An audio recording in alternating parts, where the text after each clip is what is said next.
Hi everyone, it's Miss Dragonfly back again, here to bring you another segment on love, relationships and life.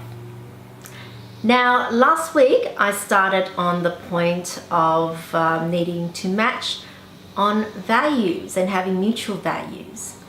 The first one being money. Next values apart from money you need to match up on is family values. Now I know it's a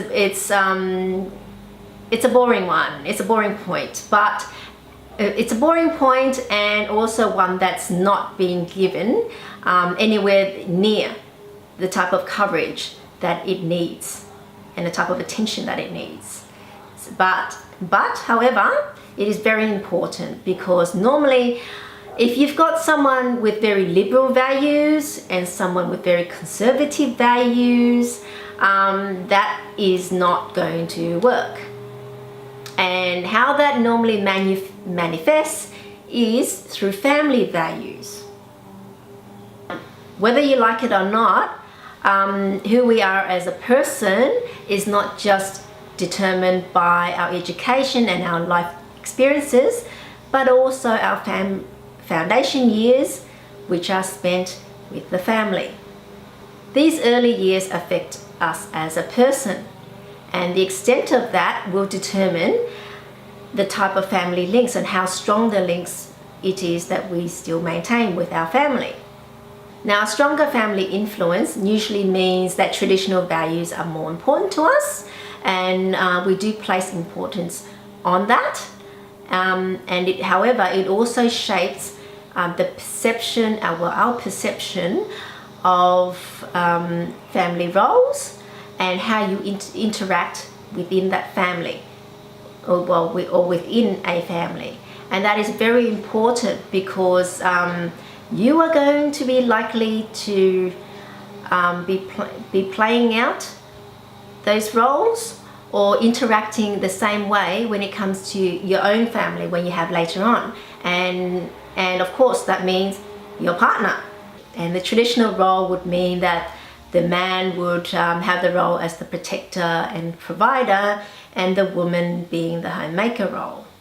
In contrast, someone with very weak or no family links, such as if they've left home early, or from broken home, or brought up in a very liberal environment, would view those roles very differently and take a very liberal view on things like that.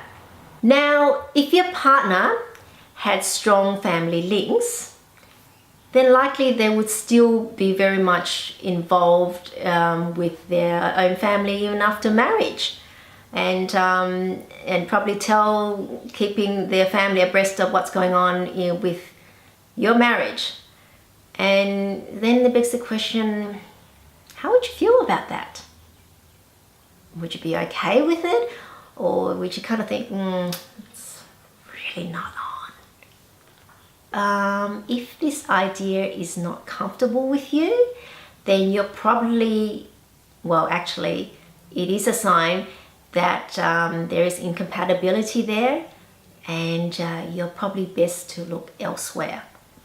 So someone who has a view that's more similar to you and what you'll be more comfortable with.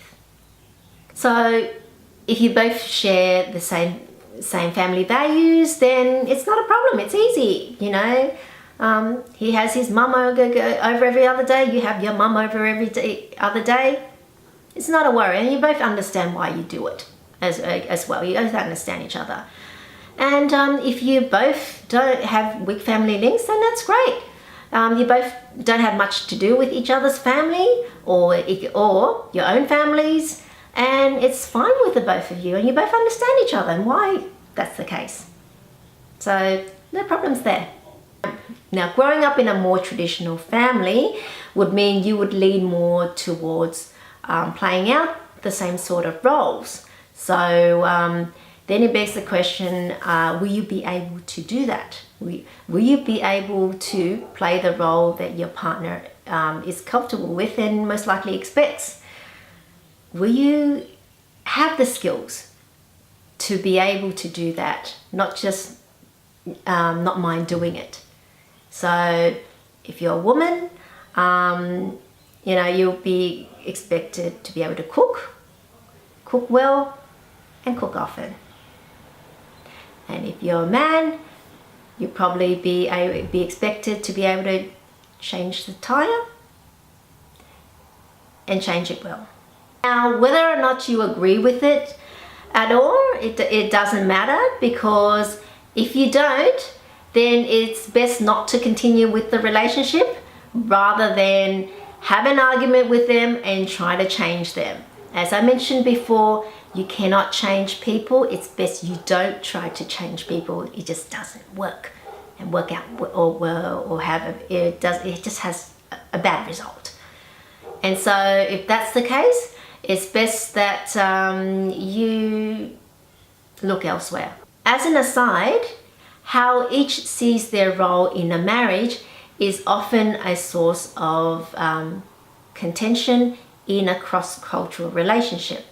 So with one partner being from the more conservative culture, might wanting to see their mum every weekend or every other weekend, and their partner from the more liberal culture, not understanding why. They have no idea why, and probably not happy with it as well. So these are challenges, and I will be covering cross-cultural relationships in one of my later videos, so stay tuned for that. And that's all we have for this week. Thanks for watching the video, and if you've enjoyed it, please click on the subscribe button and share it with your friends.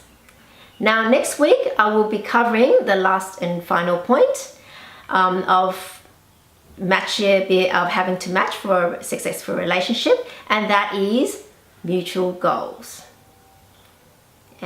So in the meantime, if you would like to have a discussion with me regarding your own relationship or anything else, then please click on the link to my website and you can book a session there, and I will get in touch with you regarding arranging a time through Skype to conduct it. Okay, and a reminder, I will be uploading my videos every week on a Thursday in the Asia Pacific and Wednesdays everywhere else. So until then, see ya.